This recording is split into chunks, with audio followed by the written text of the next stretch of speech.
엊그젯밤 안타까운 사고가 하나 있었는데요. 강남 도로 항복판에 벤츠 승용차가 신호를 기다리는 배달 스쿠터 뒤를 받아서 이 배달원분이 돌아가시는 사고가 났습니다. 벤츠 운전자는 20대 여성이었고 만취 상태였다고 합니다. 그런데 더 눈살을 찌푸리게 만든 것은 그 강아지를 끌어안고 토닥거리면서 앉아 있는 거예요. 경찰이 떼어놓으려고 하니까 강아지 건드리지 말라고 소리 지르고 한동안 실랑이를 벌였다고 합니다. 현세의 우상들이 갈수록 우리 정신세계를 혼란하게 만드는 시대를 살아가고 있어요. 이런 때에 하느님과 어떻게 일치할 수 있을지 오늘 복음에서는 예수님께서 그 지름길을 알려주고 계십니다.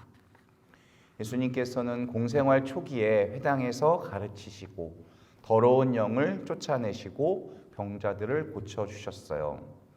그런 다음 새벽에 일어나셔 외딴 곳으로 나가시어 기도하시고 계속 온 갈릴레아를 다니며 회당에서 복음을 선포하시고 마귀들을 쫓아내세요. 순서를 잘 보시면 이렇습니다.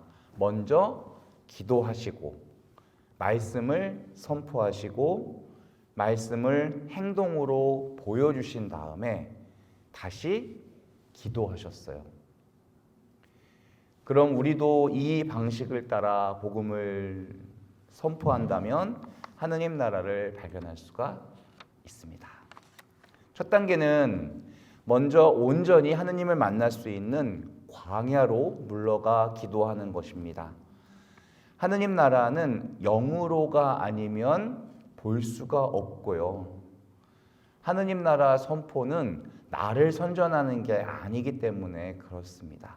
그래서 기도하지 않고 복음을 선포하려고 했을 때 결국 자기 생각, 하느님 생각과 상관없는 것을 선포할 수밖에 없어요.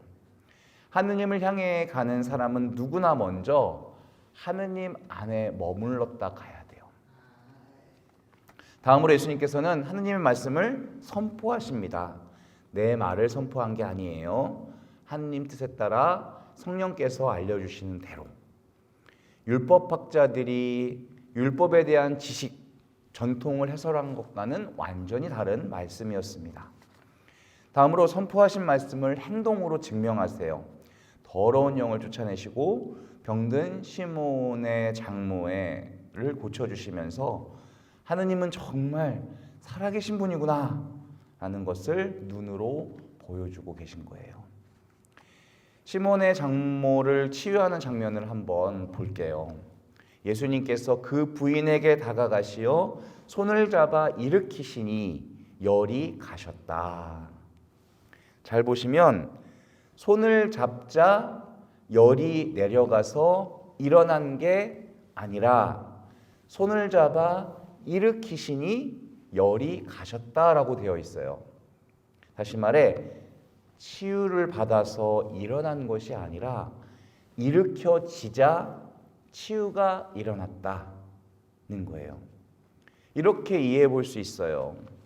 우리 자신의 악습이나 어떤 결함들이 고쳐졌기 때문에 하느님께서 잡아주시는 것이 아니라 하느님께서 우리를 먼저 잡아주시니 비로소 고쳐진다. 우리는 치유를 받게 되면 믿게 될 거라고 여기지만 사실 믿음이 치유를 불러오게 됩니다. 그러니 우리에게 필요한 것은 치유보다 먼저 믿음이에요. 자, 마지막 다시 기도하십니다. 우리는 예수님의 삶의 중심이 어디에 있는지를 알게 됐어요. 바로 아버지 하느님. 오늘 이 예수님의 행동 방식에는 세 가지 특성이 있어요.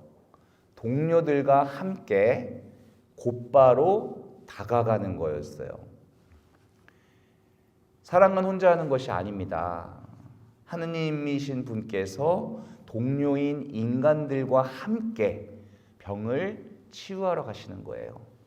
함께 함으로써 하느님 나라가 드러난다. 그리고 사랑은 멈춤 없이 곧바로 하는 거예요. 사랑은 내 할 일 다 하고 나서 시간이 나면 할 수 있는 게 아니에요. 어떤 선택사항도 아니고 어떤 낭만적인 취미도 아닙니다.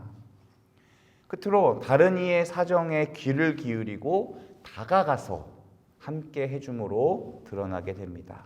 다가가서 행동으로 말씀을 증명하는 거예요. 예수님께서 외딴 곳에 가서 한참 기도하고 계실 때 제자들이 와서 모두 스승님을 찾고 있습니다 하고 말했죠.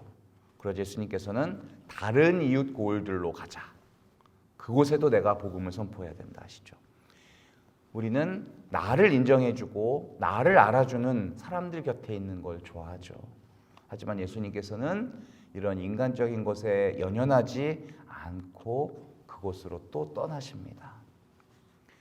인기에 영합하지 않고 하느님 아버지의 뜻을 행했듯이 우리도 이런저런 일에 휘둘리지 말고 주님의 뜻을 행했으면 좋겠습니다. 한 곳에 안주할 것이 아니라 세상 모두에게 주님의 사랑이 전해지기를 바라고 또 그것은 기도를 통해서만이 가능하다는 사실을 잊지 않는 한 주 되시기를 기도합니다. 아멘.